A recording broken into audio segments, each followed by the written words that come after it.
बेटे उर्दू के बड़े मशहूर शायर हैं, उर्दू पंजाबी दोनों में लिखते हैं, ज्यादातर वो पंजाबी में लिखते हैं।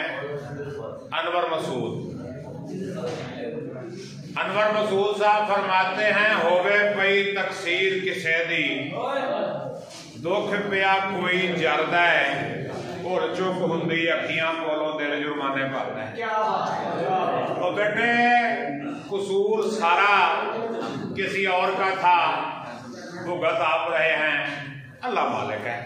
तो बेटे उर्दू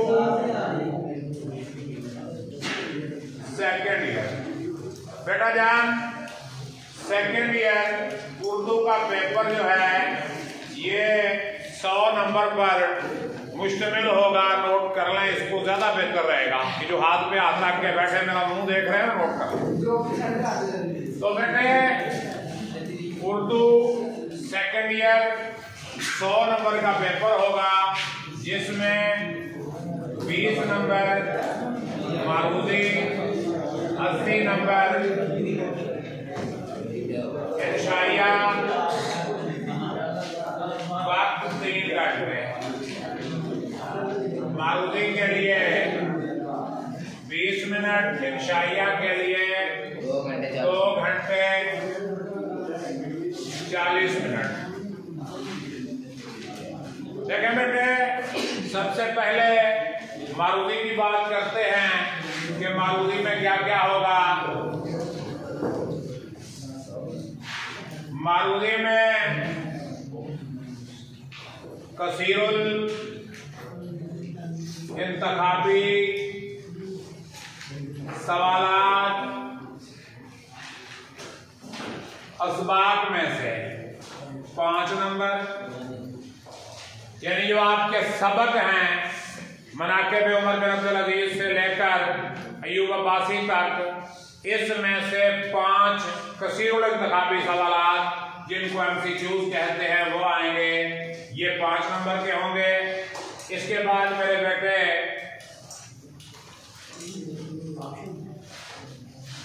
रमूज़े औकाफ, यानी जिसको इंग्लिश में पंक्चुएशन बोलते हैं, फर्स्ट ईयर में आप अंग्रेजी में पढ़ चुके हैं, अब आपने उर्दू में पढ़नी है।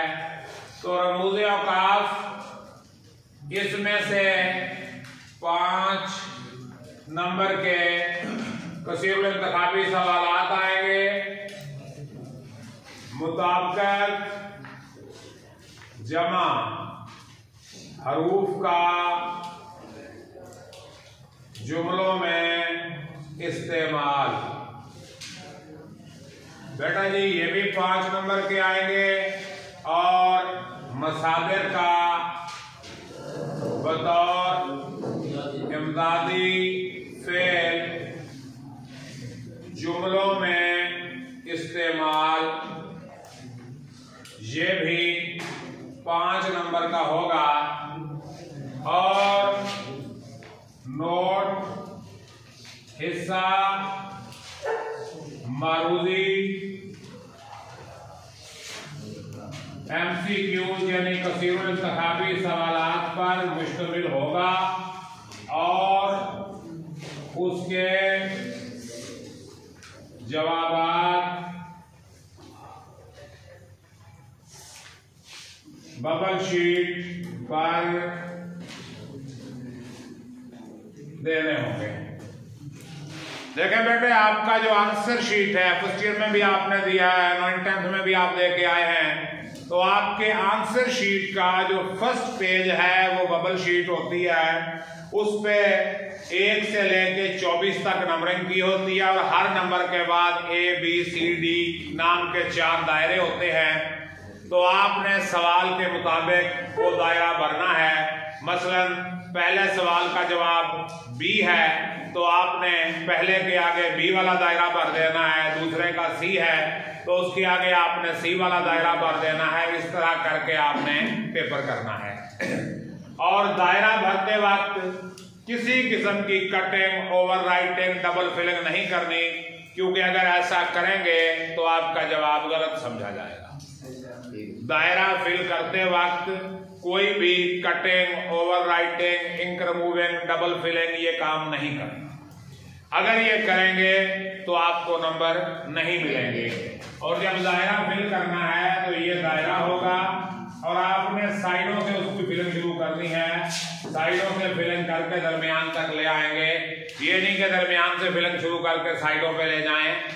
आपने साइडों को फिल करना है पहले, इसके बाद दरमियान से फिल करना है कि आपकी जो इंक है वो दायरे से बाहर न चली जाए, क्योंकि अगर इंक दायरे से बाहर चली गई तो फिर वो दायरा मशकूक हो जाएगा। हो सकता है कंप्यूटर मशीन या टीचर उसे उठाने से इनकार कर दे। इसके बाद बेटे आपका हिस्सा इंशाइया है, ये 80 नंबर का है। तो हिस्सा इंशाइया देखें बेटे, मारूदी जो है ये क्वेश्चन नंबर 1 है। आपके पेपर का क्वेश्चन नंबर 1 मारूदी है और इंशाइया जो है आपका शुरू होगा क्वेश्चन नंबर 2 से। सवाल नंबर 2, क्वेश्चन नंबर 2 अलग। इसकी अलग जो है हिस्सा नज़म से 2 अशार की तशरीह, शायर का नाम और नज़म का अनुमान 10 नंबर। तो ये बेटा सवाल होगा। और जो इसकी बेजुज़ है वो है हिस्सा गजल से 3 अशार की तशरीह और शायर का नाम। बेटे हवाला मतन किसी चीज को कहते हैं जिसमें शायर का नाम, नज़म का अनुमान, सबक का नाम, मुसन्नफ का नाम बताया जाता है। और इसमें शायर का नाम, नज़म का अनुमान सिर्फ एक बार लिखना है, बार बार नहीं लिखना। देखें 2 अशार हैं तो आपने 2 बार नहीं लिखना शायर का नाम और नज़म का अनुमान, सिर्फ एक बार लिखना है। आप लिखेंगे शायर का नाम, नज़म का अनुमान, पहले शेर की तशरीह, दूसरे शेर की तशरीह, या अगर बंद की शक्ल में है तो इकट्ठा लिखें। अशार 2 टाइप के होते हैं नज़म में, एक बंद की शक्ल में जैसे इस्लामी वहदत इस्लामी के नाम से जो नज़्म है, इस्लामी मसावात, किसी कौम का जब उलटता है दफ्तर, तो वो नज़्म बंद की शक्ल में है, उसकी तशरीह आपने एक साथ लिखनी है। और जो अशार की शक्ल में है जैसे हम्द है, नात है, तो उसकी तशरीह आपने अलग अलग लिखनी है। और गजल के अशार की तशरीह आप हमेशा अलग अलग लिखेंगे, कभी एक साथ नहीं लिखेंगे। तो तशरीह किस तरह करेंगे, अब उसका पैटर्न मैं बोर्ड पे ही आपके सामने लिख देता हूं। आप लिखेंगे जनाब शायर का नाम, आगे लिखेंगे शेर नंबर 1 मफहूम तशरीह, शेर नंबर 2 मफहूम तशरीह, शेर नंबर 3 मफहूम और तशरीह। ये है गजल का। और यही अगर नज़म का हो जाए तो आप लिखेंगे सबसे पहले नज़म का अनुमान, शायर का नाम, मफहूम तशरीह। अगर 2 शेर अलग अलग करने हैं तो फिर लिख लें पहला शेर मफहूम तशरीह, दूसरा शेर मफहूम तशरीह। शेर लिखने की जरूरत नहीं है, सिर्फ पहला और दूसरा शेर लिखकर जान छुड़ाएं। ये बेटे इसका पैटर्न है तशरीहात का जो आपने करना है। और एग्जामिनर को पता होना चाहिए कि यहाँ मैंने शायर का नाम लिखा है, यहाँ पे नज़म का नाम है, यहाँ पर मफहूम है और यहाँ पर तशरीह है। ये नहीं कि सारा आप गुचमुच कर दें, ना पता चले शायर का नाम कहाँ लिखा है, ना पता चले नज़म का नाम कहाँ लिखा है, ना पता चले मफहूम का और ना पता चले तशरीह का, तो फिर आपके नंबरों का भी पता नहीं चलेगा। इसके बाद देखें क्वेश्चन नंबर 3, ये है तशरीह पैराग्राफ। इसमें क्या होता है, दो में से एक करना होगा। इसमें आपने क्या करना है, इसमें आपको चाहिए सबक का अनवान, मुसन्निफ का नाम, सियाको सबाक और तशरीह। इसका फार्मूला क्या लिखेंगे, यानी पहले तो आप डिसाइड करेंगे कि कौन सा पैरा आपने लेना है, पहला या दूसरा। उसका नंबर लिख देंगे, अलिफ बे में लिखा होता है। तो आप लिखेंगे सबक का अनवान, आगे मुसन्निफ का नाम,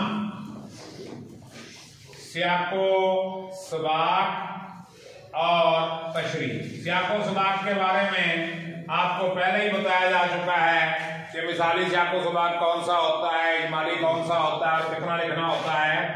तो सबक का अनवान वही लिखें जो किताब में दिया हो, और मुसन्निफ का नाम भी वही लिखें जो किताब में दिया हो। सियाको सबाक पैराग्राफ का पसे मंजर सबक की रोशनी में 10 ता 12 सतरें लिखनी है, और तशरीह में पैराग्राफ की मुकम्मल वज़ाहत सबक की रोशनी में ये तकरीबन 1.5 ता 2 सफ़े की तशरीह आपने करनी है। तशरीह में ना तो आपने सबक का खुलासा लिखना है और ना आपने दोबारा वही पैराग्राफ लिखना है, चाहे वो किसी भी अंदाज में हो। ना तो आपने वही पैराग्राफ दोबारा लिखना है और ना सबक का खुलासा लिखना है। आपने तशरीह करनी है और सबसे ज्यादा आपकी जो तवज्जो है, आपका जो फोकस है, वो पैराग्राफ पे होना चाहिए। सबसे ज्यादा जो आप फोकस देंगे वो किस चीज पर देंगे, पैराग्राफ पर, सबक के खुलासे पर नहीं देना। ये मैं नहीं कहता कि उसका बैकग्राउंड ना बनाए, बैकग्राउंड तो बनाना पड़ेगा, लेकिन कुछ बच्चे ऐसे हो बैकग्राउंड के नाम पे पूरा खुलासा ही लिख देते हैं। तो बेटा तशरीह में सबक का खुलासा नहीं लिखा जाता, उस पैराग्राफ की वजाहत होती है। ज्यादा फोकस पैराग्राफ की वजाहत पे किया जाए। तशरीह में ज्यादा फोकस पैराग्राफ की वजाहत पे होना चाहिए। ये बेटा क्वेश्चन नंबर 3 हो गया। इसके बाद आ जाए मेरे बच्चे, तशरीह पैराग्राफ के बाद जो सवाल है, क्वेश्चन नंबर 4, ये है सबक का खुलासा और मुसन्निफ का नाम। 2 में से एक करना होगा।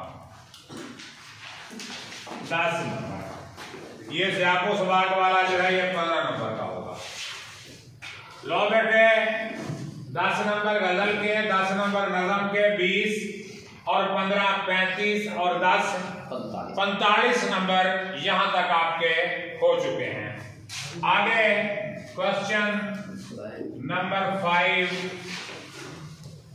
नज़म का खुलासा या मरकजी ख्याल, ये 5 नंबर का होगा और एक ही आएगा। यानी ये नहीं कि इसमें कोई 3-4 चीजें आ जाएंगी, एक ही देंगे आपको और वो करना पड़ेगा। और इसमें शायर का नाम लिखने की जरूरत नहीं होगी, लिख दें तो भी कोई आपको पकड़ने वाला नहीं है। लेकिन नज़म के खुलासे में शायर का नाम नहीं लिखा जाता, सबक के खुलासे में मुसन्निफ का नाम लिखा जाता है। और ये जो नज़म का खुलासा है इसकी जो मैक्सिमम लेंथ है आपने ये ज्यादा से ज्यादा एक सफे का हो, कम से कम आधे का लिख दो, चौथाई का लिख दो, एक ही लाइन लिख दो, वो तो आपका मसला है ना बेटे। खुलासे का मतलब ये है, चाहे वो सबक का खुलासा हो, चाहे वो नज़म का खुलासा हो, चाहे वो पैराग्राफ का खुलासा हो, खुलासे का मतलब ये है कि उस पैराग्राफ की जितनी अहम बातें हैं वो सारी खुलासे के अंदर आ जाए। जितनी भी पैराग्राफ की अहम बातें हैं वो खुलासे के अंदर आ जाए, बस। इसके बाद देखें क्वेश्चन नंबर 6, ये है खत या आप बीती। खत या आप बीती 10 नंबर और दोनों में से एक ही आएगा और वो लिखना पड़ेगा, इसमें ऑप्शन नहीं होगा कि वो पेपर में खत भी दे दें और आप बीती भी दे दें और आपसे कहें कि चलो भाई खत लिख लें या आप बीती लिख लें। नहीं, इस तरह नहीं होगा। जिस तरह फर्स्ट ईयर में दरखास्त और रसीद के दरमियान ऑप्शन नहीं होता, दरखास्त आ गई तो वही लिखेंगे, रसीद आ गई तो वही लिखेंगे, इसी तरह सेकंड ईयर में खत या आप बीती के दरमियान कोई ऑप्शन नहीं होता। खत आ गया तो खत लिखना पड़ेगा, आप बीती आ गई तो आप बीती लिखनी पड़ेगी। और आखिरी सवाल जो है क्वेश्चन नंबर 7 वो होगा मजमून। दिए गए 3 उन्वानात में से किसी एक उन्वान पर लिखिए। इसके होते हैं बेटा 20 नंबर, तो ये मिलके सारे हो गए आपके 80 नंबर। तो 80 नंबर आपके इंशाइया के, 20 नंबर आपके मारूजी के, और आपके सामने जो फार्मूला होगा वो आप अच्छी तरह समझते हैं कि जो पैराग्राफ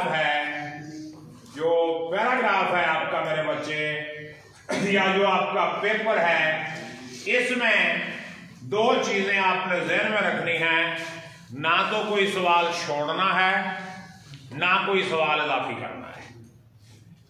इजाफी आप कहां पे कर सकते हैं? 2 खुलासे होंगे, आप दोनों पे लिख दें। आपको इल्म का जोश आया हो, आप कहें चलो जी ये तो बड़ा आसान सा सबक है और चलो हम इसको लिख देते हैं। नहीं, ऐसे नहीं करना। खुलासा है 2 में से 1 करने हैं तो 1 ही करना है। पैराग्राफ की तशरीह 1 पैराग्राफ की करनी है तो 1 ही करना है, 2 नहीं करने।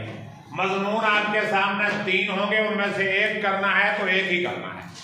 क्यों कि एक्स्ट्रा सवाल का नंबर कोई नहीं होता। एग्जामिनर ने देखना है कौन सा सवाल पहले किया है, उसके नंबर लगा देते हैं, या बाल औकात वो दोनों के नंबर भी लगा देते हैं और देखते हैं कि किसका ज्यादा है वो दे देते हैं, जिसके कम होते हैं उसके नहीं देते। अगर तो कोई सख्त एग्जामिनर बैठा हो, उसने सिर्फ पहला क्वेश्चन मार्क करना है, एक्स्ट्रा जो लिखा है उसमें लिखना है एक्स्ट्रा, बस वो मार्क ही नहीं करना। यानी 1 सवाल मार्क कर लेना है, जो आगे इजाफी है उस पर उसमें लिख देना है एक्स्ट्रा क्वेश्चन या इजाफी सवाल, वो मार्क ही नहीं करना।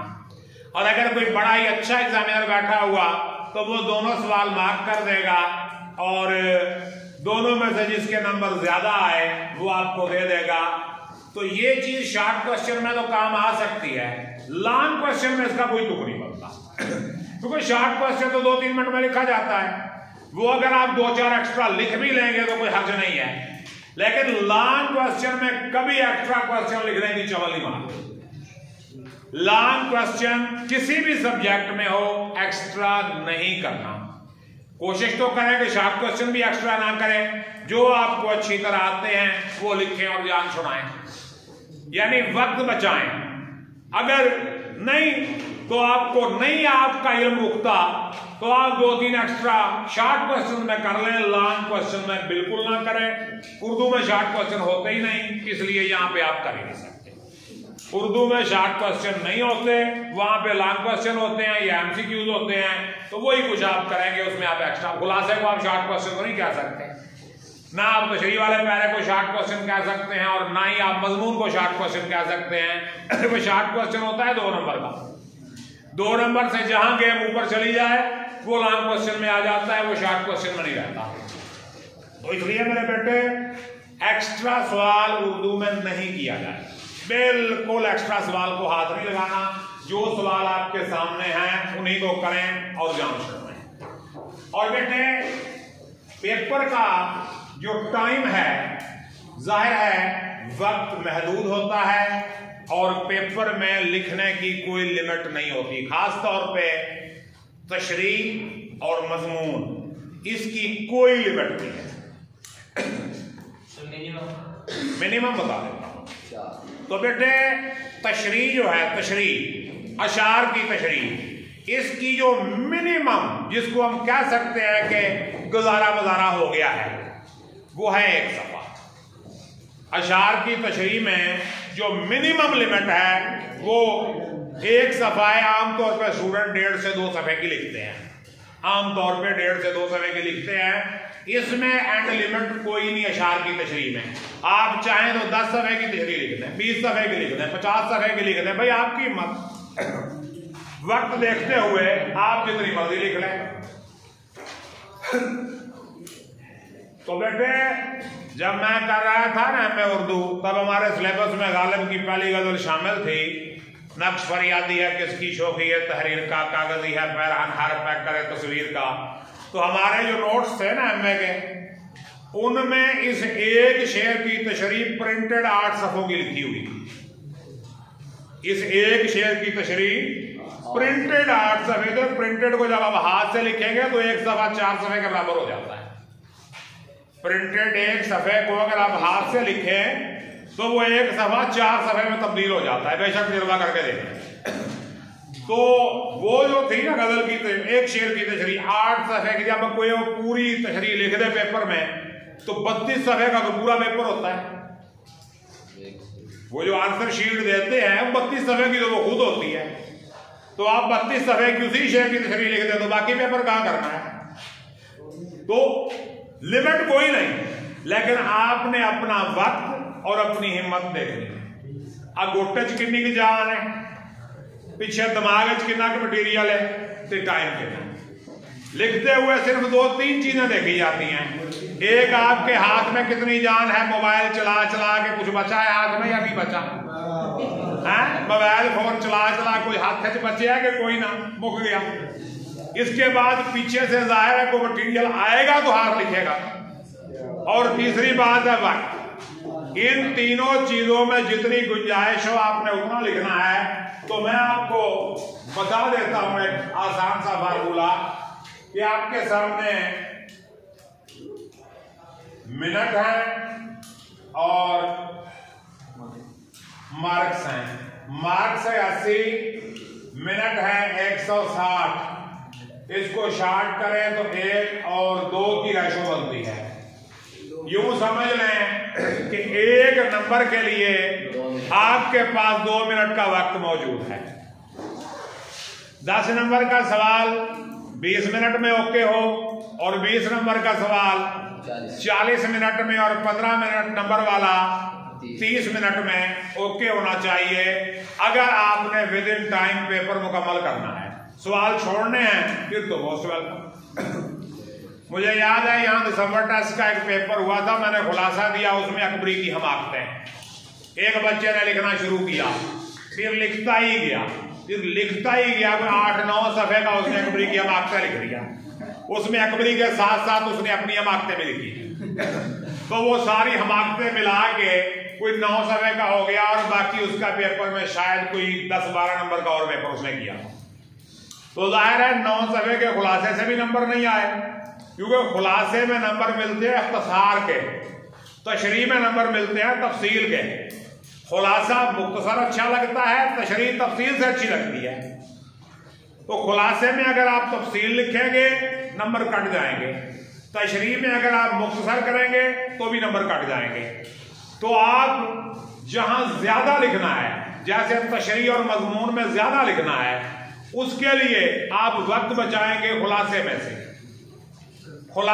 से, खत में से, नज़म का खुलासा, सबक का खुलासा, खत, वहां से आप वक्त बचाएंगे और तशरीह और मजमून पे लगाएंगे। और कोशिश करें आप, मैं आपको तरीका बता दूं कि पेपर करने में पहले आप ये पोर्शन कर लें। पेपर करने में पैराग्राफ की तशरीह, सबक का खुलासा, नज़म का खुलासा, खत, ये पोर्शन कर लें, क्योंकि इसमें गलतियों की गुंजाइश थोड़ी होती है, स्टूडेंट को तैयार भी होते हैं और है भी नसर। इसके बाद जो है तशरीह पकड़ लें और एंड पर मजमून ले लें। फिर आप, और घड़ी आपके पास होनी चाहिए, आपको पता होना चाहिए कितना वक्त गुजर गया है और कितना वक्त बाकी है। टाइम लिमिट के अंदर पेपर करेंगे तो जाके होगा, वरना नहीं। और ये तशरीह पैराग्राफ में से आप 5 मिनट बता सकते हैं, खुलासे और उसमें से भी कोई 5-5 मिनट बचा सकते हैं। तो यहां से इन 4 सवालों से आप 20 मिनट बचा सकते हैं। कितने नंबर कहेंगे सवाल देखना? 15 से 5 20 से 20 40। ये कितने हैं? ये 40 नंबर हैं और 80 मिनट हैं। कोशिश करें कि इन 4 सवालों को 50 से 60 मिनट में ओके करें। 50 से 60 मिनट में इन, यानी पहला घंटा जो आपके पेपर का है उसके अंदर ये 4 सवाल ओके होने चाहिए। तो पीछे जो 1.5 घंटे का टाइम बचता है उसमें आप ये नज़म की तशरीह, गज़ल की तशरीह और मजमून करें। फिर आप उम्मीद कर सकते हैं कि आपका पेपर विद इन टाइम भी होगा और मुकम्मल भी होगा। अब कोई सवाल आपके जहन में आता है तो कर लें। कल हम इंशाअल्लाह जो रमूज़ औक़ाफ़ रह गया है 2-4 दिन में वो रमूज़ औक़ाफ़ ओके कर देंगे। और आखिरी दिन दिसंबर से पहले आपको मज़ामीन के अनुमान बता देंगे कि भाई ये मजमून इम्पोर्टेंट है, आप तैयार कर लें। और इंशाअल्लाह एक बार हमारा सारा सिलेबस कंप्लीट हो जाएगा। इसके बाद अल्लाह के फजल व करम से जनवरी में जितने दिन आपकी क्लास होगी वो उसमें रिवाइज वगैरह करते रहेंगे। इसके बाद टेस्ट हो जाएंगे आपके सेंड अप। उसके बाद जितने दिन आपकी क्लास होगी फिर हम रिवाइज करते रहेंगे, टेस्ट लेते रहेंगे, लिखवाते रहेंगे, सुनते रहेंगे, पढ़ते रहेंगे, ताकि आपकी तैयारी प्रॉपर तरीके से हो जाए। और ये मैं गारंटी से कहता हूँ कि जो बच्चा रेगुलर क्लास में आ रहा है और थोड़ा बहुत पढ़ भी रहा है, अजोइया साहब तरह आके बह ना जाए ना। अजोइया साहब थे आप माशाल्लाह 555 आके बह जाते हैं ना। अगर क्लास में रेगुलर बंदा आता रहे और थोड़ा बहुत पढ़ता भी रहे, वो कम से कम उर्दू में फेल नहीं होता। उर्दू में पास होना बहुत आसान है और अच्छे नंबर लेना बहुत मुश्किल है। उर्दू में पास होना कोई मुश्किल नहीं, अच्छे नंबर लेना बहुत मुश्किल है। अल्लाह पाक आपका हामी और नासिर हो। अपना ख्याल रखिएगा। अल्लाह हाफ़िज़।